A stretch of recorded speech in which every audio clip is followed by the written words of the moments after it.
Hello viewers, நம்ம இன்றைக்கி பார்க்க போகிற ரெசிபி ஆப்பிள் மிட்டாய். அதுக்கு முன்னாடி நம்ம சேனலை சப்ஸ்கிரைப் பண்ணலைன்னா கீழே இருக்க சப்ஸ்கிரைப் பட்டனையும் பக்கத்தில் இருக்க பெல் ஐக்கானையும் மறக்காமல் ப்ரெஸ் பண்ணிக்கோங்க. இப்போ இந்த மிட்டாய் எப்படி பண்ணுறது அப்படிங்கிறத நம்ம போய் பார்க்கலாம். அதுக்கு ஒரு பேனில் 1 கப் சுகர் ஆட் பண்ணிக்கோங்க. அதே அளவுக்கு 1 கப் வாட்டரும் ஆட் பண்ணி நம்ம இதை பாகா காய்ச்ச போகிறோம். ஒரு கம்பி பதம் வர அளவுக்கு நம்ம இந்த சுகரை காய்ச்சணும்.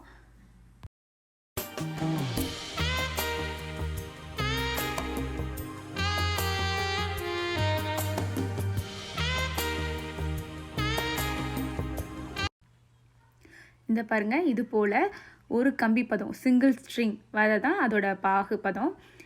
அது வந்தோடனே நம்ம இப்போ அடுத்தது பால் பவுடரை 1 கப் எடுத்து வச்சுருக்கேன். அதையும் கொஞ்சம் கொஞ்சமாக ஆட் பண்ணி நல்லா மிக்ஸ் பண்ணி விடலாம். கட்டி பிடிக்காத அளவுக்கு நம்ம நல்லா மிக்ஸ் பண்ணி விடலாம்.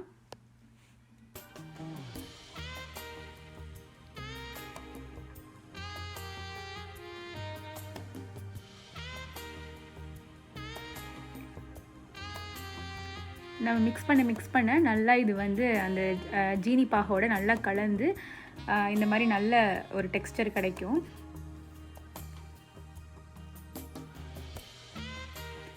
இப்போ இந்த ஸ்டேஜில் நான் ஒரு 3 டேபிள் ஸ்பூன் அளவுக்கு நெய் எடுத்து வச்சுருக்கேன். அதையும் இது கூட ஆட் பண்ணி நம்ம நல்லா கலந்து விடலாம்.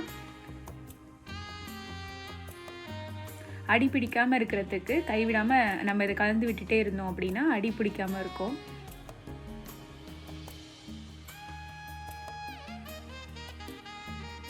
நெய் கலந்த விட நான் அடுத்தது குங்குமப்பூ பாலில் ஒரு 1/2 அன் ஹவருக்கு முன்னாடி ஊற வச்சு வச்சுருக்கேன். இந்த கலருக்காகவும் ஸ்மெல்லுக்காகவும் அதையும் நம்ம இது கூட ஆட் பண்ணிக்கலாம். குங்குமப்பூ பால் அதையும் நம்ம இது கூட ஆட் பண்ணிக்கலாம்.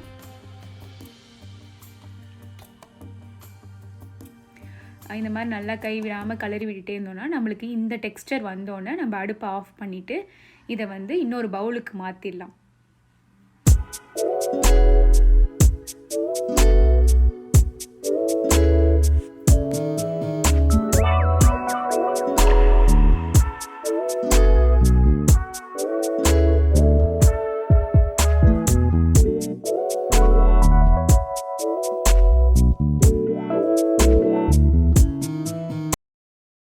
கை பொறுக்கிற அளவுக்கு சூடார விட்டு இந்த மாதிரி நம்ம ஒரு உருண்டை போல் உருட்டி சென்டரில் அந்த கிராம்புன்னு சொல்லுவோம் இல்லையா, அதை தான் நம்ம இந்த ஆப்பிள் காம்பு மாதிரி வைக்க போகிறோம்.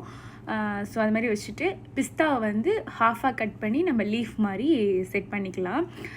ரொம்ப ஆற விட்டுறக்கூடாது, சில்லுன்னு ரொம்ப ஆற விட்டுறக்கூடாது. நம்மளால் அந்த உருண்டை பிடிக்க முடியாது. ஸோ கை பொறுக்கிற சூடு வரப்பவே நம்ம இந்த மாதிரி உருண்டை பிடிச்சி ஆப்பிள் ஷேப்பில் பண்ணி எடுத்துக்கலாம். நான் ரெட் ஃபுட் கலர் லைட்டாக தண்ணியில் கலந்து வச்சுருக்கேன். நீங்கள் எந்த ப்ரஷ் வேணாலும் யூஸ் பண்ணிக்கோங்க. அதில் லைட்டாக நினச்சிக்கிட்டு இந்த மாதிரி ஃபுல்லாக நம்ம சைட்லலாம் கலர் பண்ணி விட்டோம் அப்படின்னா நம்மளுக்கு கரெக்டான ஒரு ஆப்பிள் மாதிரி வந்துடும்.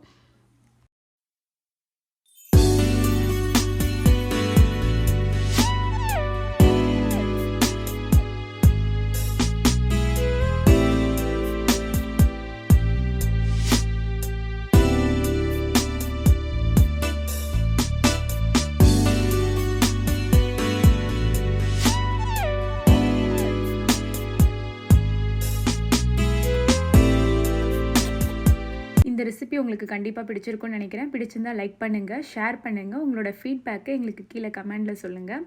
மறக்காமல் நம்ம சேனலை சப்ஸ்கிரைப் பண்ணுங்கள்.